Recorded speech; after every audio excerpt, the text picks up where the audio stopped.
Hello dear students, तो आइए बेटा आज के इस वीडियो में हम अपनी क्लास 12 की यूनिट नंबर 4 स्टार्ट करने जा रहे हैं। यूनिट 4 का नेम है इलेक्ट्रोमैग्नेटिक इंडक्शन।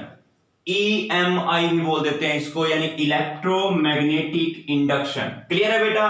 तो ये यूनिट स्टार्ट करने से पहले सबसे पहले हम इसमें दो बेसिक सी चीजें समझेंगे। एक तो पहला मैग्नेटिक फ्लक्स क्या होता है, और दूसरा हम इसके बाद समझेंगे Faraday's law of electromagnetic induction. ठीक है, आज के इस वीडियो में हम केवल इतना ही करेंगे, मैग्नेटिक फ्लक्स और Faraday's law of electromagnetic induction. तो आइए सबसे पहले समझते हैं मैग्नेटिक फ्लक्स क्या है। देखिए बेटा, किसी एरिया में से पर्टिकुलर आपको एरिया गिवन है, उसमें से कितनी number of magnetic field line गुजर रही है। मान लीजिए एक एरिया है, ठीक है, तो अगर एक सरफेस को हमने मैग्नेटिक फील्ड में रख दिया, सपोज यहां पर कुछ ऐसे मैग्नेटिक फील्ड लाइनें हैं और उसके अंदर हमने कुछ एक सरफेस को रख दिया, तो उस सरफेस में से कितनी number of magnetic field line perpendicularly गुजरती है। कितनी नंबर ऑफ लाइन किसी सरफेस में से परपेंडिकुलरली गुजर रही हैं, उसी को हम बोलते हैं मैग्नेटिक फ्लक्स। देखिए, magnetic flux through any surface, एक सरफेस में से मैग्नेटिक फ्लक्स क्या होता है, in a magnetic field is a total number of magnetic line of force. Total number of magnetic line of force यानी total number of magnetic field line crossing this area normally, जो कि इस area को normally cross कर रही है। जितनी number of magnetic field lines इसमें से नॉर्मली गुजरेंगी, उसी को हम बोलेंगे बेटा मैग्नेटिक फ्लक्स। क्या बोला जाता है इसको? Magnetic flux. देखिए, ये जैसे एरिया है, कुछ इस तरीके का एरिया है अपने पास, यहां से मैग्नेटिक फील्ड लाइन कुछ ऐसे गुजर रही है ना, तो बस ठीक है, ये है आपका मैग्नेटिक फील्ड। क्लियर? ये एरो किसको शो करती है? मैग्नेटिक फील्ड को। अब अगर मैं इस एरिया का यूनिट वेक्टर बनाऊं तो वो भी इसी डायरेक्शन में आएगा। एरिया वेक्टर भी बोल देते हैं ना इसको, या तो एरिया वेक्टर बोल लो, वो भी इसी डायरेक्शन में, और एन कैप यानी इसका यूनिट वेक्टर वो भी इसी डायरेक्शन, क्योंकि वो हमेशा एरिया के परपेंडिकुलर होता है। ऐसे अगर ये एरिया है अपना, तो इसके परपेंडिकुलर जाएगा यूनिट वेक्टर इसका, ठीक है ना। तो ये अपना एरिया है और ये इसका यूनिट वेक्टर एन, या एरिया वेक्टर भी इसका इसी डायरेक्शन में होगा। तो अब देखो, परपेंडिकुलरली सारी लाइनें गुजर रही हैं, तो यहां पर जो मैग्नेटिक फ्लक्स है बेटा, सिंबल होगा फाई। मैग्नेटिक फ्लक्स का सिंबल क्या है? फाई, और ये आपका इक्वल होगा बी इंटू ए। किसके इक्वल होता है? मैग्नेटिक फील्ड इंटू में ए, एरिया। क्लियर है? एक स्केलर क्वांटिटी है, तो यहां पर जो फ्लक्स है that is equals to magnetic field को एरिया से मल्टीप्लाई कर दीजिए, तो आपके पास मैग्नेटिक फ्लक्स आ जाएगा। लेकिन अब इस केस में आइए आप, मैग्नेटिक फील्ड लाइन कुछ ऐसे पास कर रही है, लेकिन एरिया वेक्टर तो इसी डायरेक्शन में रहेगा ना, एरिया का यूनिट वेक्टर, ठीक है, इसका एरिया है ए, तो जो यूनिट वेक्टर है वो कुछ इस डायरेक्शन में है।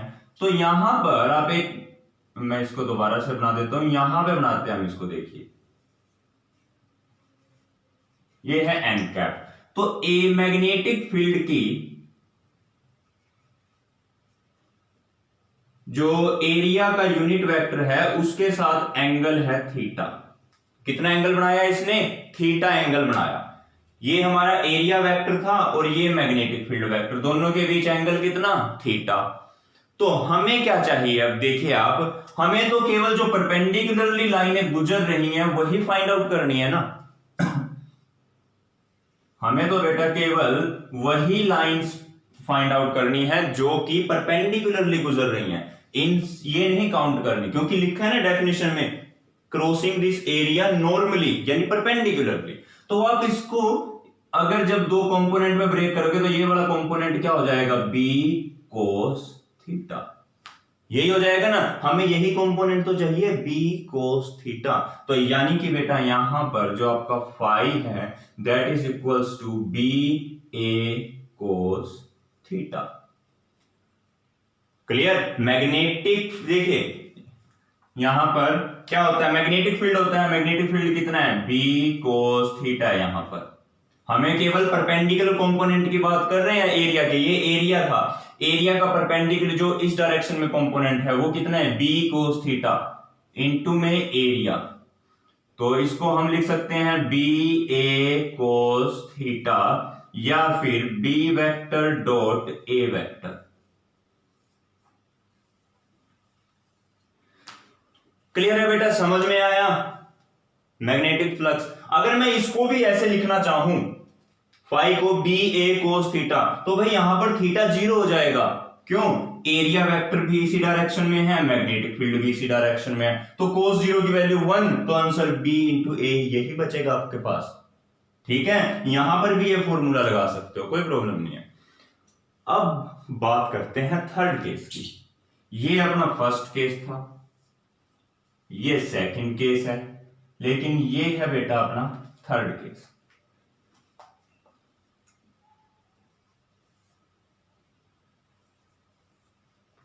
अब देखिए इस थर्ड केस में क्या है, रैंडम सरफेस है कोई। ठीक है, तो हमने क्या किया, एक सरफेस एरिया का एक छोटा सा स्मॉल एलिमेंट ले लिया डी ए। क्लियर? और तो डी ए में के हमने यूनिट वेक्टर बनाया, तो यूनिट वेक्टर कुछ इस डायरेक्शन में बनता है। ठीक है, और मैग्नेटिक फील्ड कुछ उस डायरेक्शन में है, तो ये एंगल कितना हो गया यहां पर, थीटा हो गया ना। कितना होगा ये एंगल बेटा, थीटा।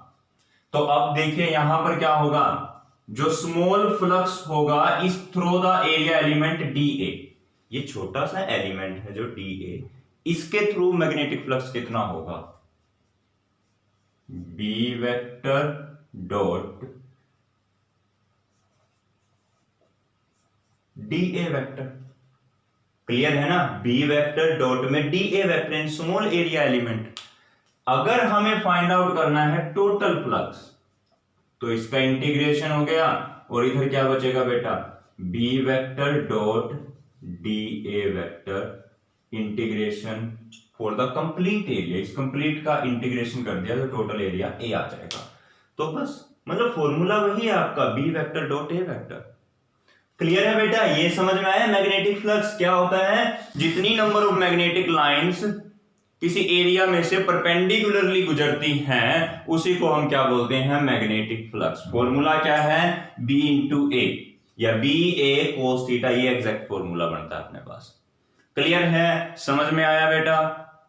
तो चलिए वीडियो को पॉज करके आप जल्दी से इसको नोट डाउन कर सकते हैं। तो देखिए बेटा यहां पर एसआई यूनिट क्या है मैग्नेटिक फ्लक्स की, that is weber.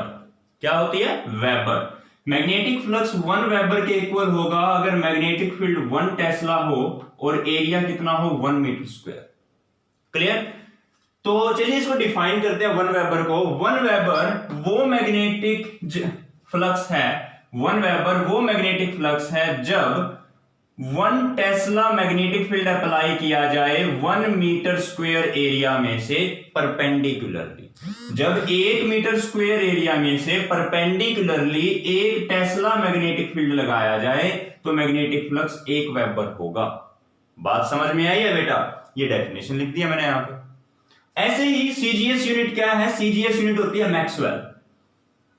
SI unit weber, CGS unit Maxwell, symbol mx। तो मैग्नेटिक फ्लक्स 1 मैक्सवेल तब होता है जब मैग्नेटिक फील्ड 1 गोस और एरिया 1 सेंटीमीटर स्क्वायर। तो 1 गोस सेंटीमीटर स्क्वायर, ये इसकी सीजीएस यूनिट। इसको डिफाइन कैसे करेंगे, आपने खुद लिखनी है इसकी डेफिनेशन।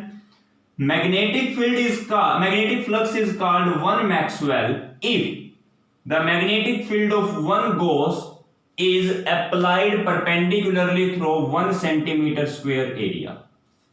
अगर 1 सेंटीमीटर स्क्वायर एरिया में से परपेंडिकुलरली 1 गोस मैग्नेटिक फील्ड लगाया जाए तब हम कहेंगे मैग्नेटिक फ्लक्स कितना, 1 मैक्सवेल। बात समझ में आई है?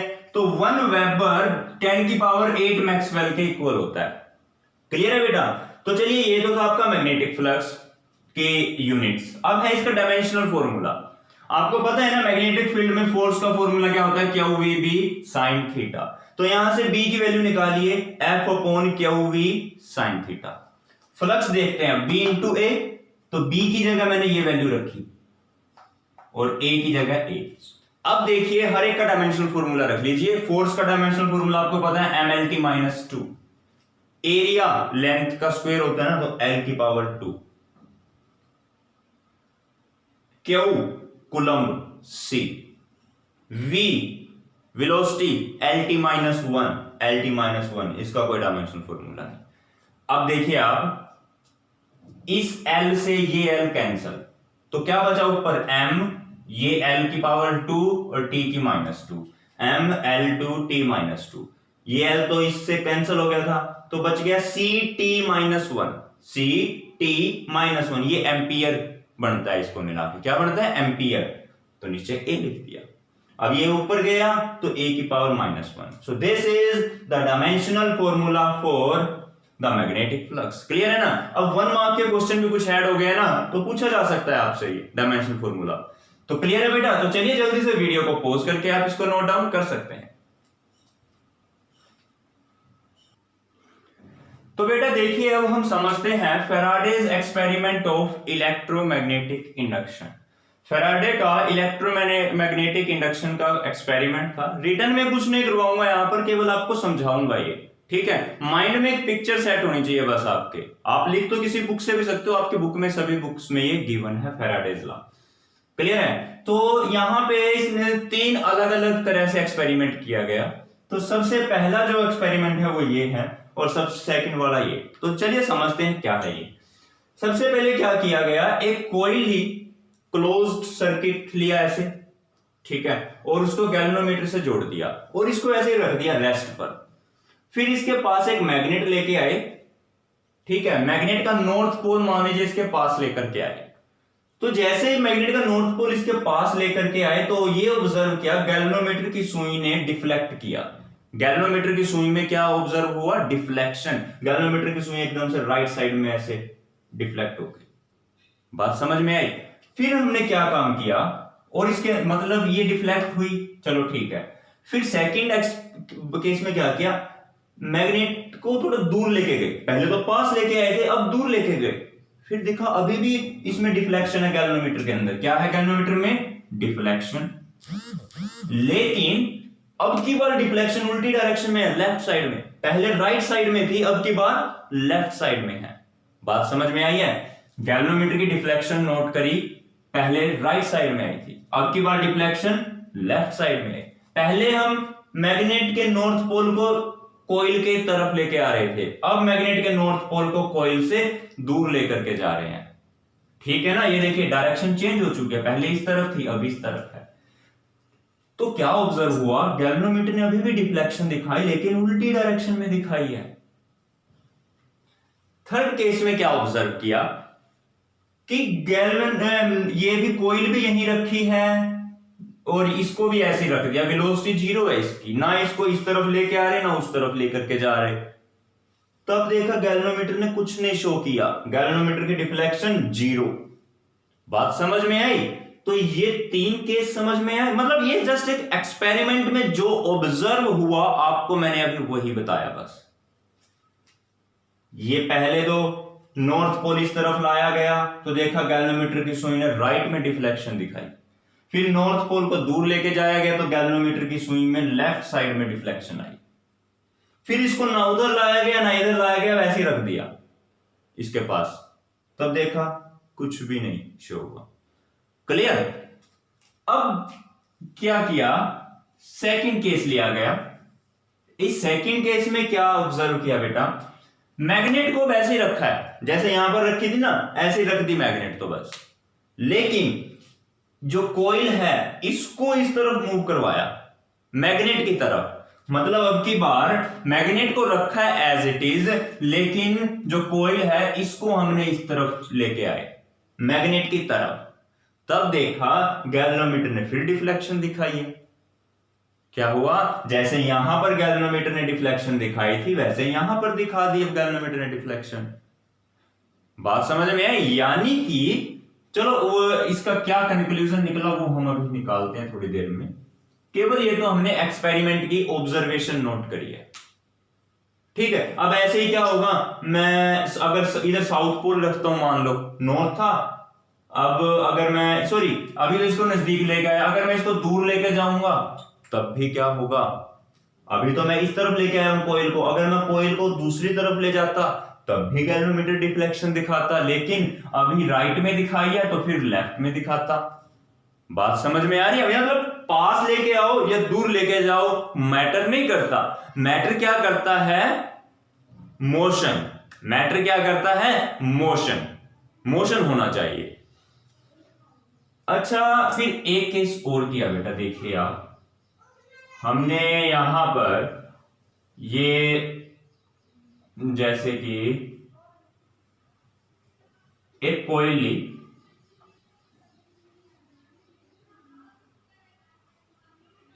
इस कॉइल को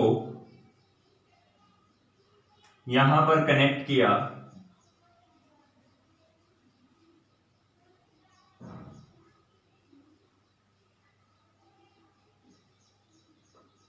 एक मिनट,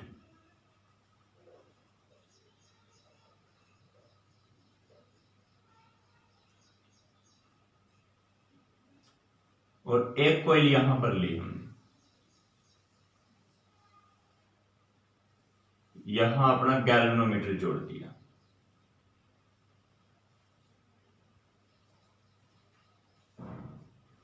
क्लियर है बेटा? तो ये जो पहली वाली कॉइल है ना, इसको हम प्राइमरी कॉइल बोल देते हैं, और ये है अपनी सेकेंडरी कॉइल।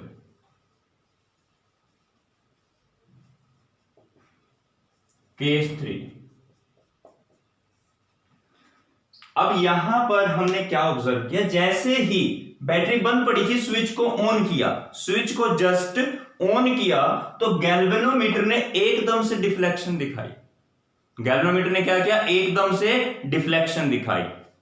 ऑन होने के बाद लेकिन तब गैल्वेनोमीटर की डिफ्लेक्शन 0 हो गई। केवल जब जैसे स्विच को ऑन किया, इस स्विच को जैसे ही ऑन किया, उस दौरान इस कॉइल के गैल्वेनोमीटर में, इधर गैल्वेनोमीटर में डिफ्लेक्शन आई, मोमेंटरी डिफ्लेक्शन, कुछ एक सेकंड के लिए बस, फिर वो 0 हो गई डिफ्लेक्शन।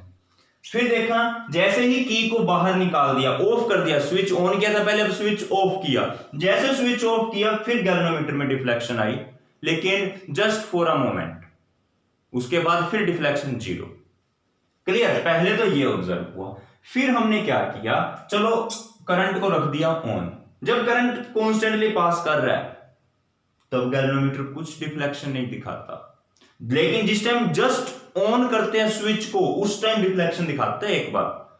लेकिन अगर करंट कंटिन्यूअसली फ्लो कर रहा है तब इसमें कोई भी डिफ्लेक्शन नहीं आ रही। नेक्स्ट केस में ये है अपना रियोस्टेट। रियोस्टेट की हेल्प से बार बार करंट को कम ज्यादा किया, तो देखा जैसे करंट कम ज्यादा हो रहा है, गैल्वेनोमीटर की सुई में डिफ्लेक्शन आ रही है, गैल्वेनोमीटर की सुई में डिफ्लेक्शन आ रही है। तो बात समझ में आई? ये हमने 3 एक्सपेरिमेंट किए अलग अलग।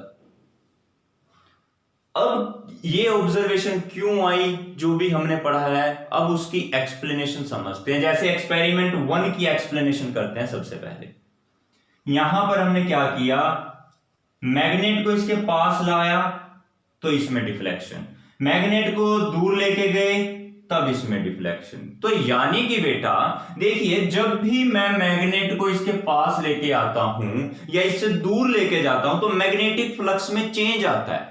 क्या है मैग्नेटिक फ्लक्स में? चेंज होगा कुछ ना कुछ। मतलब मैग्नेटिक फ्लक्स क्या होता है? Number of magnetic field line. तो कॉमन सी बात है भाई, अगर मैग्नेट को पास लेके आओगे number of magnetic field line इसके अंदर बढ़ जाएंगी, अगर दूर लेके जाओगे तो number of magnetic field line कम हो जाएंगी। बात समझ में आई है ना? तो यही तो अपने एक्सपेरिमेंट की एक्सप्लेनेशन है कि जब भी मैग्नेटिक फील्ड लाइंस इस कोई क्लोज सर्किट के अंदर से चेंज होती हैं, कम या ज्यादा हो रही हैं, तो क्या हो रहा है, हमारा गैल्वेनोमीटर डिफ्लेक्शन दिखा रहा है। डिफ्लेक्शन कब दिखाता है? जब करंट प्रोड्यूस होता है या ईएमएफ वोल्टेज इंड्यूस होती है। तो इसका मतलब बेटा हमने ये ऑब्जर्व किया, जब भी मैग्नेटिक फील्ड लाइंस ये इधर मूव करेगी तो इसके अंदर मैग्नेटिक फील्ड लाइन बढ़ जाएंगी, और जब ये इससे दूर जाएगी तो मैग्नेटिक फील्ड लाइनें डिक्रीज करनी शुरू होंगी। तो जब भी magnetic flux magnetic field line या यूं बोले मैग्नेटिक फ्लक्स डिक्रीज करता है या इंक्रीज करता है तब करंट इंड्यूस होता है कॉइल के इस सर्किट के अंदर। क्लोज सर्किट में क्या इंड्यूस होगा? करंट, या यूं कहें ईएमएफ इंड्यूस हो जाएगी सर्किट में। ठीक है, ईएमएफ इंड्यूस होने से करंट इंड्यूस हो गया। सेम केस यहां पर है, लेकिन यहां क्या था? मैग्नेटिक फील्ड तो अभी भी था, लेकिन इसकी वेलोसिटी जीरो कर दी, यानी कि चेंज इन मैग्नेटिक फील्ड कुछ भी नहीं रहा। यहां पर मैग्नेटिक फ्लक्स में कोई भी चेंज नहीं आया, तो इसी वजह से गैल्वेनोमीटर की डिफ्लेक्शन जीरो रह गई। कितनी डिफ्लेक्शन हुई? जीरो। तो बात समझ में आई है बेटा? इसकी एक्सप्लेनेशन क्लियर है आप सभी को? सेम केस यहां पर है, मैग्नेट को हमने रख दिया, इसको मूव करवा रहे हैं। देखो, या तो मैग्नेटिक फील्ड को सर्किट के अंदर ले आओ या सर्किट को ही मैग्नेटिक फील्ड के अंदर ले आओ, बात तो एक ही है। तो यहां पर भी बेटा क्या होगा? जैसे हमने सर्किट को इसके मैग्नेट के पास लेकर के आए तो क्या हो गया? मैग्नेटिक फ्लक्स चेंज होगा इसके अंदर। इसके अंदर क्या होगा? मैग्नेटिक फ्लक्स चेंज, और चेंज इन मैग्नेटिक फ्लक्स से क्या होता है? करंट, ईएमएफ इंड्यूस होती है। ईएमएफ इंड्यूस हो गई, इसके अंदर ईएमएफ जनरेट हो जाएगी, और उसी ईएमएफ से इसके अंदर करंट आएगा। ईएमएफ से ही करंट आएगा और गैल्वेनोमीटर डिफ्लेक्शन दिखाएगा। बात समझ में आई है? तो बिल्कुल सिंपल सा केस है भाई। यहां पर एक्सपेरिमेंट की एक्सप्लेनेशन बड़ी ही इजी है कि जब भी रिलेटिव मोशन होता है, मैग्नेट और कोइल, ये मैटर नहीं करता कौन सा मूव कर रहा है, लेकिन दोनों में कुछ रिलेटिव मोशन होना चाहिए। एक दूसरे के रिस्पेक्ट में देखें तो दोनों मोशन में नजर आने चाहिए। अगर मान लो दोनों मोशन में है लेकिन सेम वेलोसिटी से जा रहे हैं किस तरफ, तो उनमें रिलेटिव मोशन नहीं होगा। ठीक है, रिलेटिव मोशन तब माना जाएगा जब एक, या तो एक रुका हो और एक चलता हो, या दोनों चले लेकिन अलग अलग स्पीड से चले। मतलब अगर दोनों में, मैग्नेट और सर्किट में रिलेटिव मोशन है, तब जब मैग्नेट में और सर्किट में, क्लोज सर्किट में रिलेटिव मोशन होता है, तब सर्किट के अंदर मैग्नेटिक फ्लक्स चेंज होता है। सर्किट में मैग्नेटिक फ्लक्स चेंज होगा जिससे ईएमएफ इंड्यूस होगी और उससे करंट प्रोड्यूस होगा और गैल्वेनोमीटर डिफ्लेक्शन दिखाएगा। समझ में आया? अगर रिलेटिव मोशन जीरो है, दोनों रेस्ट पर हैं, then there is no induced current and induced EMF, so no deflection in the galvanometer।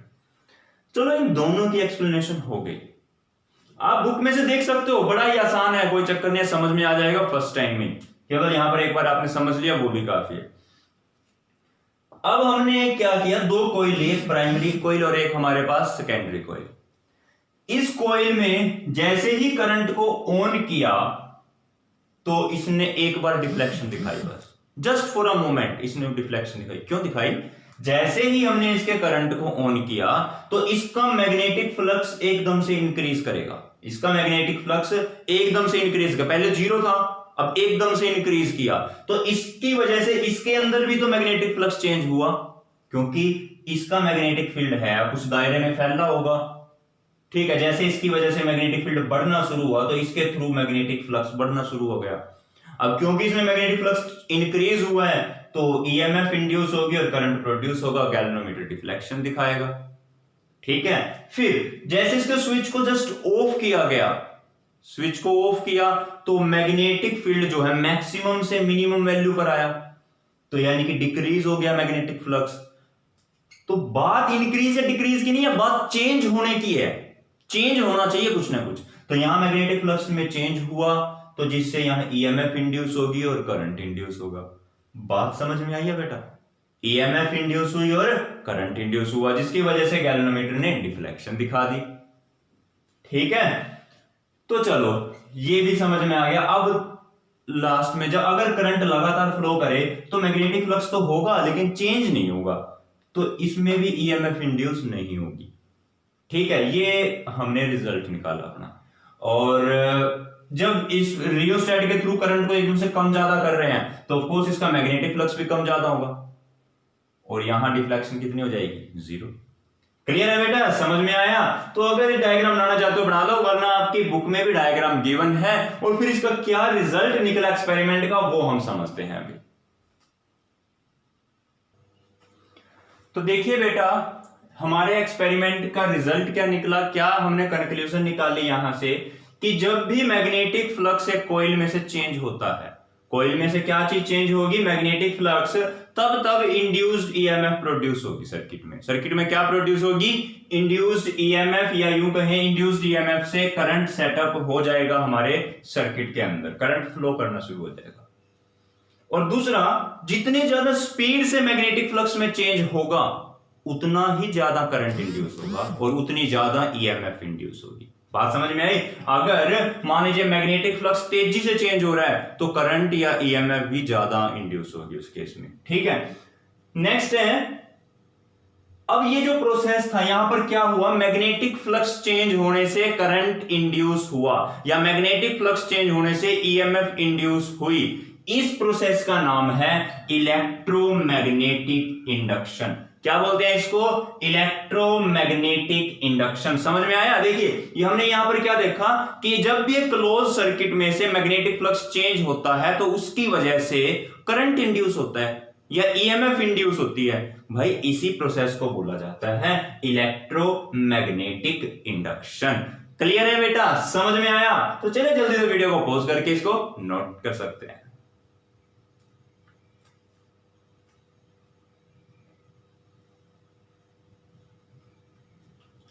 तो ठीक है बेटा, नोट कर लिया। मिलते हैं अपने नेक्स्ट टॉपिक के साथ नेक्स्ट वीडियो में, तब तक के लिए bye bye, thank you and have a nice day.